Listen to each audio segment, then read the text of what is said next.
الحمد لله الذي ألف بين قلوبنا وأصلح ذات بيننا فأصبحنا بنعمته إخوانا، والصلاة والسلام على حبيبنا وشفيعنا وقرة أعيننا محمد بن عبد الله من ولد عدنان، وعلى آله وأصحابه الذين نشروا الإسلام علما ويقينا. أشهد أن لا إله إلا الله وحده لا شريك له، وأشهد أن محمدا عبده ورسوله. اللهم صل وسلم على سيدنا محمد وعلى آله وصحبه أجمعين، أما بعد. فيا عباد الله، أوصيكم ونفسي بتقوى الله وطاعة رسوله فقد فاز المتقون. Hadirin jemaah-jemaah yang dirahmati oleh Allah, mari dalam kesempatan kali ini kita saling mengingatkan untuk senantiasa bertakwa kepada Allah. Takwa dalam arti menjalankan perintah-perintah Allah sesuai dengan kemampuan kita dan menjauhi segala larangan-larangannya sekuat tenaga kita. Sebab hanya dengan dasar takwa inilah yang akan mengantarkan kehidupan kita yang bahagia, baik hari ini dalam kehidupan di alam dunia ataukah kelak dalam kehidupan di alam kubur, maupun dalam kehidupan yang abadi, yakni di akhirat. Hadirin jemaah-jemaah yang dirahmati oleh Allah,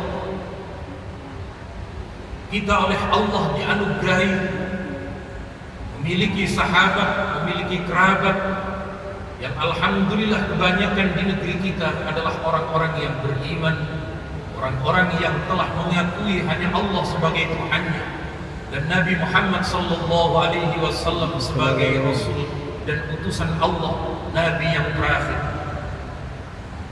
Kemudian di dalam Al-Quran pula dijelaskan bagaimana hubungan persaudaraan kita terhadap sesama muslim. Dijelaskan oleh Allah di dalam surat, yakni di dalam surat Al-Hasyr.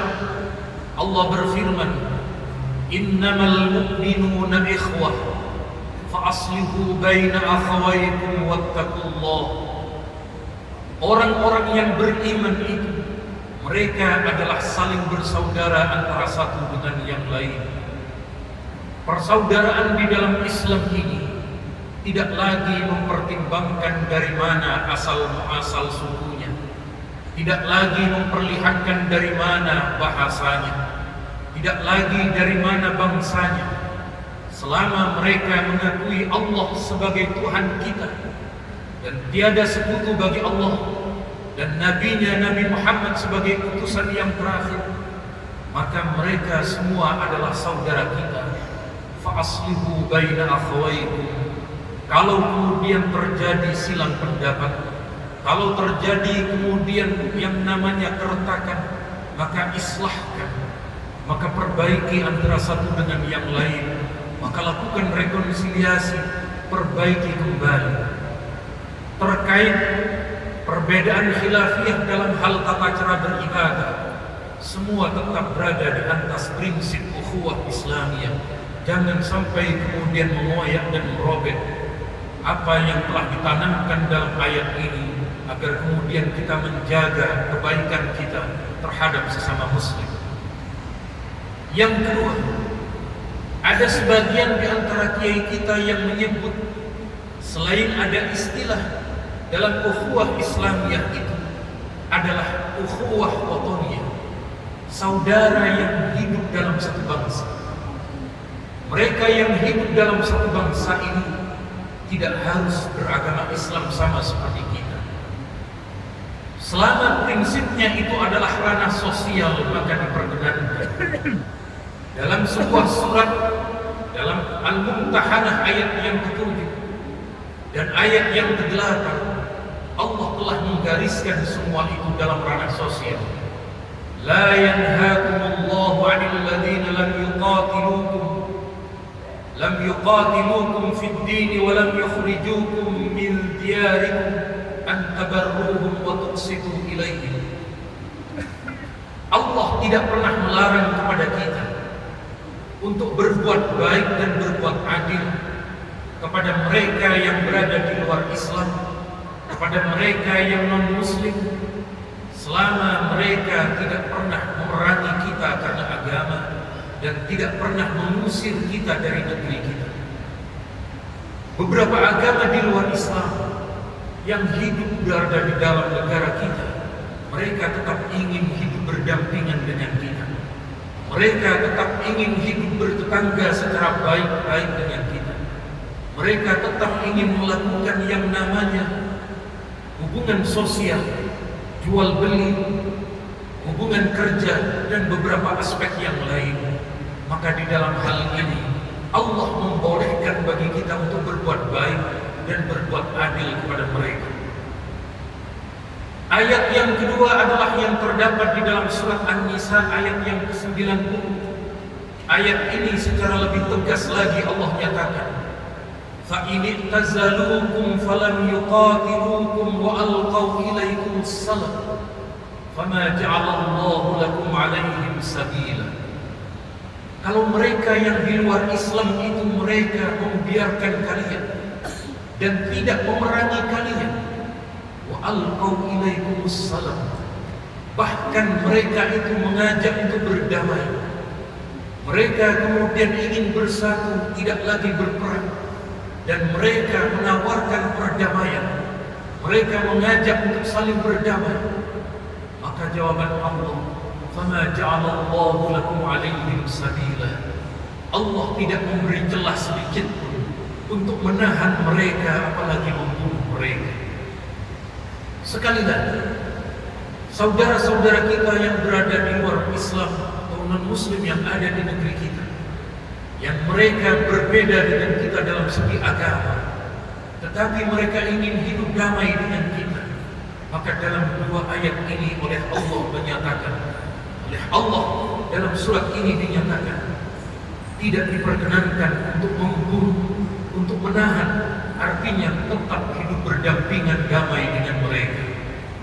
Inilah yang kemudian di dalam ayat yang lain disebut dengan istilah saudara yang hidup dalam satu bangsa.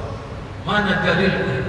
Terdapat dalam beberapa surat ketika Allah berfirman, wa ila madyana akhahum Syu'aibah, dan ingatlah ketika Allah mengutus ke tengah-tengah kaum Madyan, yang kaum Madyan itu tidak beriman kepada Allah dan tidak beriman kepada nabinya.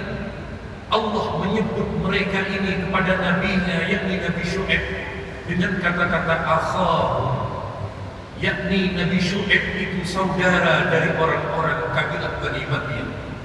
Wa ila 'adin akhahum Salihah, dan ketika Allah mengutus ke tengah-tengah kaum 'Ad, yang kaum 'Ad itu kufur kepada Allah dan tidak beriman kepada Nabi Saleh, tetapi Allah menyebut mereka Nabi Saleh itu dengan kata-kata akhahum Salihah, saudara mereka yang bernama Nabi Saleh.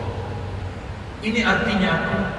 Dalam beberapa kitab tafsir yang disampaikan oleh Imam Al-Qurtubi maupun yang disampaikan oleh Imam Asyuti dalam kitab beliau Ad-Durrul Manthur, bahwa yang dimaksud akhun di situ adalah akhahum fil qabilah, yakni mereka satu saudara dalam satu bangsa, meskipun keimanannya berbeda, meskipun agamanya berbeda. Ada lagi yang kemudian dalam tafsiran yang lain, ay akhu abihim Adam, yakni saudara insaniyah, yakni sama-sama keturunan Nabi Adam alaihi salam. Sekali lagi, ketika Allah menganugerahkan negeri kita negeri yang aman, damai dan tentram, dan di antara yang memicu terjadinya konflik itu adalah karena perbedaan agama, maka kemudian para kiai kita, para ulama kita berusaha menepis itu, berusaha meminimalisir adanya perbedaan dan ketegangan itu, lalu kemudian mengeluarkan sebuah konsep yang namanya ukhuwah wataniyah, yakni saudara yang hidup dalam satu bangsa, yang ternyata sekali lagi memiliki landasan dalil di dalam Al-Quran untuk kemudian kita bersatu membangun NKRI ini, menjaga kemartabatan dan juga kedaulatan negeri kita yang semoga oleh Allah tetap dijadikan negeri yang aman, damai dan tentram. Amin Allahumma amin. Inna ahsanal kalami kalamullahil malikil allam. Allah subhanahu wa ta'ala yaqul wa biqawlihi yahtadil muhtadun. A'udzu billahi minasy syaithanir rajim. Ya ayyuhalladzina amanu taqullaha wal tanzur nafsum ma qaddamat lighad. Wattaqullaha إن الله خبير بما تعملون. بارك الله لي ولكم في القرآن العظيم. آمين. نفعني وإياكم بما فيه من الآيات والذكر الحكيم. آمين. أقول قولي هذا واستغفر الله لي ولكم ولسائر المسلمين. استغفروه إنه هو الغفور الرحيم.